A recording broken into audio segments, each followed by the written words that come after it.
Stories of Survival.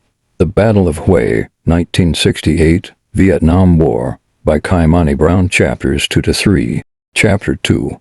Landing in Hue, South Vietnam. We had finally landed in Vietnam. We had landed in a city called Hue. We rode in a taxi and glared at the busy streets. Traffic piled in the streets. People in straw, triangle-shaped hats carrying boxes of food strolled through the street. Catchy Vietnamese music played on radios. Shops and markets bustled, and kids were playing ball in small fields. It was a bit like Saigon, but without much of the big buildings and lights. As I watched the busy streets, a Vietnamese news report came on the taxi radio. Now I understood Vietnamese. I spoke it sometimes. War erupts in Vietnam. Seriously, what's this nonsense about a war? Mom said, frustrated. I was pretty baffled a bit too. We heard about a so-called military conflict occurring here by the flight attendant when flying here. Now we were hearing it right now. What was this about? Oh, the Cold War has hit Asia hard. The taxi driver responded to Mom's question. Wars are breaking out all across Indochina. Communism is starting to become a real problem around here. The taxi driver stopped there because Mom interrupted him with an angry shout. Listen, I do not want to hear anything about this war. Do you hear me? The taxi driver gulped and said, Okay, miss. We drove into a neighborhood. We four were going to visit our Aunt Kuaizi and her 4 kids, Benny, Diane, Yuvai, and Ivni, but we called Aunt Kuaizi D, which was the Vietnamese word for aunt. As we pulled into the driveway, I helped unload the bags and suitcases and put them into the house. As me and Robert entered the house, Dee's kids were there playing chess. Benny, the little one, saw me and a smile streaked his face. Janie, he said, bolting to me and crushing me in a tight hug. All right, Benjamin. We heard a familiar voice call from the stairs. We saw a woman in a short, white shirt and with a pigtail hairstyle stroll down the stairs. Dee, she choked Dee. I said a short hello in Vietnamese. Shicho, Jane, Robert. Dee greeted me and Robert back. I see that you're speaking Vietnamese now. Benny let go of me. Well, this isn't my first time, I said with a chuckle. As we lugged the bags and suitcases inside, Mom and Dad came in with some more. Eduardo, Aunia, she said to them as they lugged their stuff in. Dee gave both Mom and Dad a hug. Shicho, she exclaimed. Yeah, we're good. Dad said in his not-so-enthusiastic voice. I have food just about ready in the backyard. Dee announced. Come and eat before it gets cold. We then followed Dee to the backyard. She had cooked dinner for us. Chapter 3. We were having the time of our lives, except for Mom, obviously. She the most problematic with jokes and laughs. We were munching on delicious grilled burgers and hot dogs, along with some traditional Vietnamese food. Dee was at the grill cooking up our food. We also listened to the peachy Vietnamese music playing on the radio.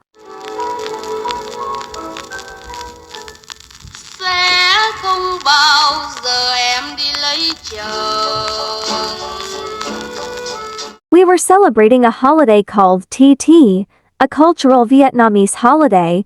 It had just started on the 1st of January. Maybe I was kind of enjoying being here after all.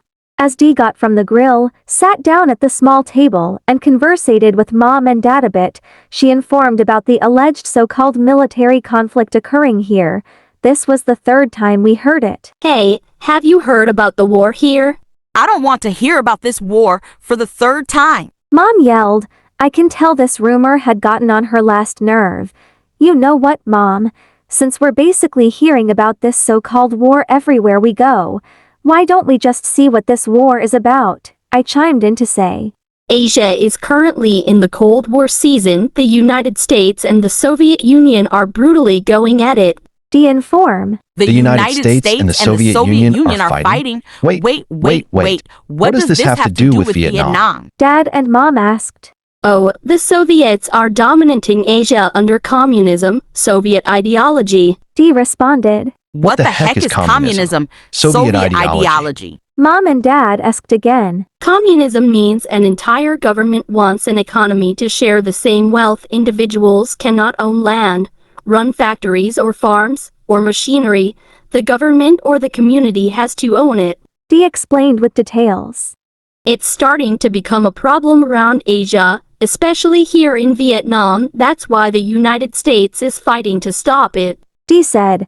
As we looked deeper into that, we heard a sputtering sound coming from the driveway.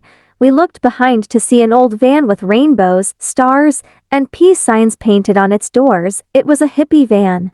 Oh, that's my boyfriend, Larry. Dee announced. Her boyfriend, Larry, stepped out of the colorful van. He was in a typical hippie outfit, a cool black jacket, round sunglasses, and peace sign earrings. Sup, dudes? Sup, Larry. Dee greeted back. The food is ready for you at the grill. Radical. Larry shouted, going over to the grill. An annoyed mom blurted out. Is your boyfriend just an annoying hippie? Shocked and utterly disgusted by her speech, me and Robert shouted, Mom! Dee was a bit offended, but she managed to keep her cool. She sighed and said, Not only is he a hippie, he's also a former U.S. Marine. He fought in this current conflict. He fought in the military. That's cool. Robert said. Not only that, Larry's a bit of a smarty pant too. He's a former student at the Kent State University in Ohio. He's a war researcher. Larry knows a lot about war. Dee explained. Unlike other hippies that spend their lives smoking and drinking, Larry instead takes a job as a yoga teacher. Dee added. As Larry got back with his food steaming in his plate and he sat down, Robert asked him how long he'd been in the U.S. Marines. That made Larry's smile gradually fade away. I've joined when I was just 18 years old.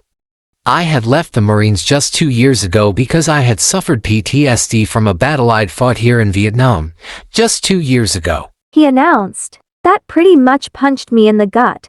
I've heard reports about people from the military suffering from PTSD, leading to them doing bad things. Well, not exactly from PTSD. It's just, they take their training to do bad things. 5 years ago, a man named Lee Harvey Oswald had took his training as a scout class sniper in the United States Marine Corps. He used his training to assassinate the president, John F. Kennedy, in a motorcade in Dallas, Texas. The world was shook after the incident. Not only that, but 2 years ago, a man named Charles Whitman was also a Marine-trained sharpshooter, and he used his spectacular training to kill over 14 people on a tower of the University of Texas in Austin. What was the battle? Where did it take place? Dad asked Larry. I don't really want to talk about it. Larry said, taking off his glasses and looking down. Please, we want to know what this so-called war is about. Robert put a little pressure on him a bit. Robbie, I chimed in, don't push him. No. Mom yelled. I want to know what this war is about. I want to know more details about the Cold War and how it struck Vietnam. Seriously, why does Mom do this? Didn't the man just say he wasn't comfortable talking about his past? Mom was literally taking him being a war nerd to her advantage. All right, fine. Larry sighed. All right, fine. Larry sighed. But promise you won't get scared. We promise. Me and Robert both vowed, and before we knew it, Larry told a story about the Battle of Bông Sơn. Dee had turned off the radio. It was January 24, 1966. Me and my fellow troops traveled across the Green Valleys in our UH-1 helicopters. This operation we did was code-named Operation Masher. Larry explained. As we landed, we journeyed through forests and wet swamp-like dugouts with our M16 rifles and M60 machine guns held tight in our hands. Larry said.